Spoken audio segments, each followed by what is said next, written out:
I remember I did this one job. I was on like an airplane. I was like a passenger on the airplane. I'll try to put the clip in here of the wardrobe lady who was telling me that she suggested that I be the bougie lady on board. I kind of want to change you. To back I want to black? you to be the glamorous girl. Okay. You know, there's always a girl who wears heels and like looks cute on air. What size do you wear?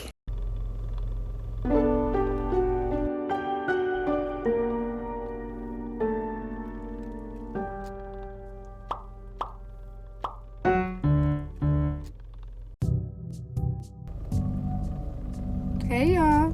So I told y'all I would get on here a lot more often.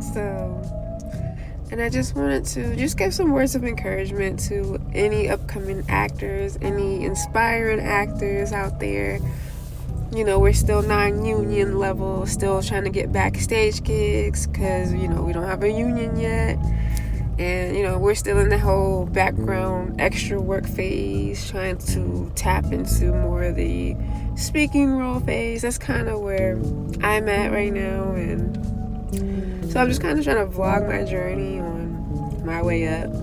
So it's a good tool that I was also taught in school, because I went to John Casablancas and they taught us, you know, one of my teachers anyway, she was just like, in between gigs, basically all actors are out of work. So a good way to, you know, have the time pass by is YouTube. Start a YouTube channel because it's fun, number one, but you also make passive income.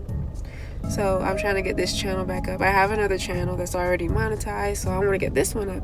And I'm going to basically make this one more of my like acting journey, more personal for me. The other channel is more niche, based off of Pretty Privilege and and other things.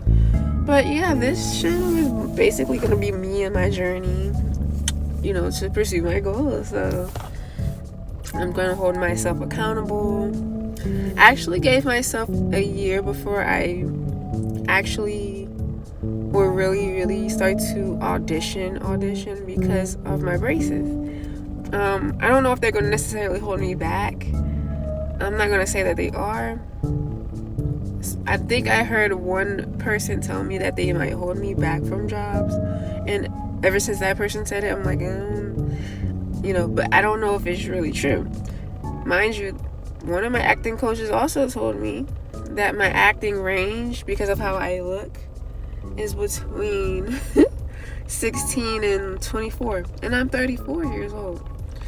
So I could play younger roles, but even the age range that I'm in, I don't know if I don't think braces is like an age thing, but on TV I know it is like more of a kids, like you see more kids with braces on TV. So I don't know how that's gonna work, but I did tell myself, because I do have a year left with the braces on, and it went so fast. Like, I got them in December, and I'm supposed to have them on for 18 months, and it's already June, you guys, so it'll be off before you know it. So I'm trying to give myself this little bit of time to prep. What prepping means for me is to get my headshots together, get my actors access page together. I'm gonna do my casting networks page today. I'm gonna start that. I'm following this one YouTuber. She's not a YouTuber, she's a casting director who does YouTube, and she be giving us advice on what things to have ready as an actor if you're really serious. And a few things, one of the things was having your actors access page done, having your casting networks page together.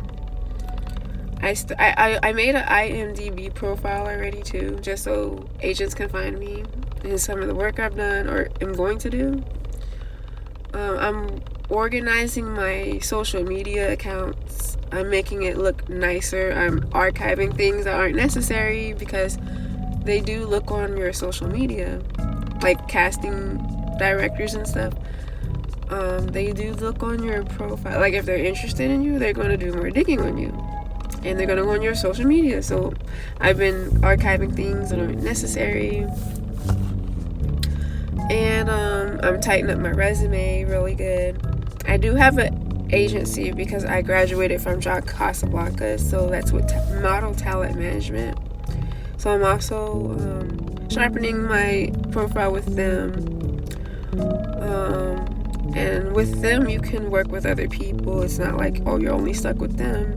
Luckily, you can get work outside of model talent management. So, that's where backstage, I'm making sure I at least go on backstage once a day and try to apply for something as far as background work goes. So I've been doing that too. I'm just trying to stay sharp, trying to stay on it. So I'm just making sure I'm checking all the boxes. I'm going to start working on self-tapes. So I'm studying more on how to make the perfect self-tapes. The plain back wall, all black clothes. So it's not to distract from them watching you perform.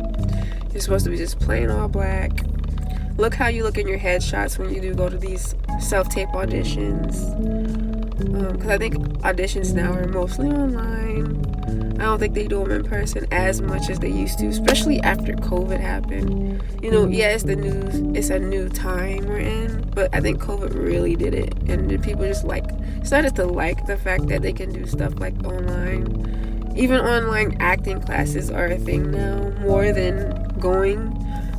So I'm also in the process of looking for an acting class to sharpen my acting skills, obviously. And just taking in different advice from other actors that I look up to and what they do, what advice that they give. And a lot of advice that I've heard is just to pick. Viola Davis specifically said this in a clip. She was saying pick roles that fit you. I think that when you audition for something, I think that you should always pick a monologue that's closer to who you are. And I think you should always chew. And don't talk for too long. Some people have monologues of just 10 minutes. Nobody wants to sit 10 minutes. I think you got about 3-4 minutes at the most. You start with your best monologue first, so you get their attention right away. Because acting isn't just putting on...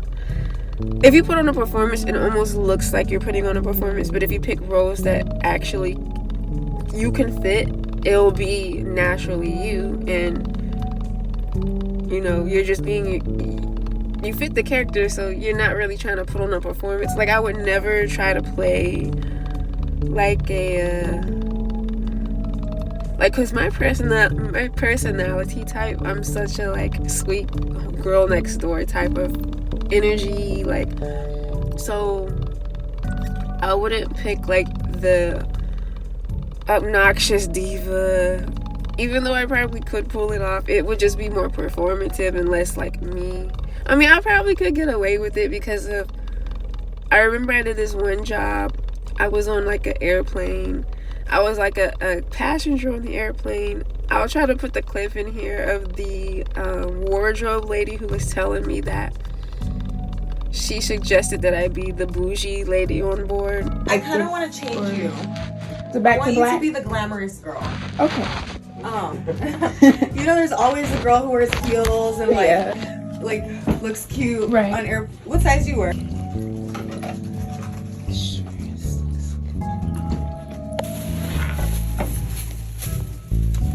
All in here. Let me check it out. This is literally what I use to travel, so I was like, okay, just another.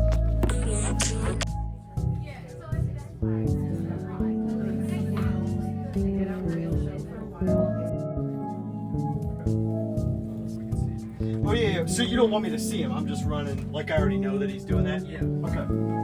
I don't know if it's how I came in, my demeanor, how I carried myself, but she wanted me to play the bougie lady on the plane, so that's what I ended up playing on that comedy, on the film. So I just looked at my, because I'm spiritual, and I just looked at my, my gas, how many miles I have left, and it's at 111. I don't know if y'all can see that, but that's my angel number. Lets me know I'm in the right direction, right?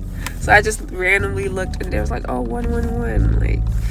Anywho, I love when I see my angel numbers. It just lets me know I'm on the right path. I'm following my highest excitement, and I'm just doing what I'm supposed to be doing. So, but anyways, yeah, so I'm just doing all the things to get myself ready. Like, so when these braces come off, I might even still audition with braces. The problem is I don't have any pictures of me with braces yet. I have to get the money to get a new headshot. I think the headshots I have now are fine. You know, I don't have my teeth showing, so, but, you know, for now, I'm just applying myself in all the other areas, sharpening my toolkit, making sure I get more monologues memorized.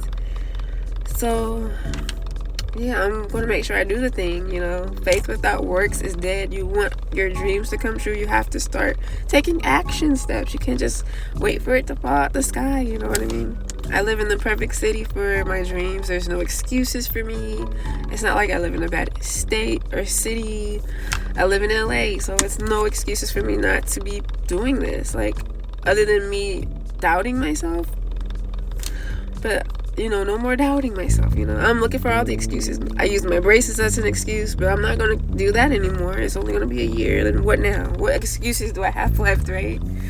So, I'm going to do the thing. So I just want to encourage y'all, don't give up and just keep pushing yourself. You had those dreams since you were 6, just like me. You want this, you know you do. Don't doubt yourself. Just keep going, okay? You got this. All right, I'll talk to y'all next time. Thank you for listening. You know, when you get to the point where you're on the stage and you guys are here and you're asking us questions, you have to understand we're coming from a place of privilege, which means we're working already. We have a resume. You don't. My journey as an actor came from me just wanting to do something, wanting to get out, wanting to be great at something, wanted to do the great works of Arthur Miller and Shakespeare and Chekhov and all of that. So I went to acting school, and I just wanted everyone else to think that I was great. So whatever they told me to do, I did, and I perfected. How do I perfect it? How do I get standard American speech? How do I use my voice? How do I do this? Ba, ba, ba, ba, ba, ba, ba. And then when I got out of school, I just needed to work. Because you haven't done anything. If you haven't done anything, let me tell you something. Most people will say, just go out there and do it, and ba, ba, ba, ba, ba. That's true. Absolutely true, 100%. But more than likely, it's going to be hard. You're looking at a profession where, literally, with acting, less than 1% of the people make 50 grand a year or more. Less than 1%. The rest, most of them can't even make enough to make health insurance, which is $11,000 a year. But what happens when you love it and you keep doing it and doing it, and God intervenes and comes down, and all of a sudden you take off? That's when your shit has got to kick in. Okay? That's when you have to be the artist that you and the person that you've always wanted to be. That's when you have to find a voice that separates you from the rest. What is it? It's Sanford Meisner always said it. It's the most powerful thing. The most powerful question you can ask is why? And all of a sudden, something opened in me that said, where I'm at, my voice, whatever, I could do whatever I want with the character, and I can make it my own. It's like they say, courage is fear with prayer. So you have to have the courage. You know exactly what kind of artist you want to be. There is nothing that's going to tell me that you don't. You just have to have the courage to be able to step out and do it. And that means you have a whole lot of people around you going, what the hell are you doing that for? Because I want to.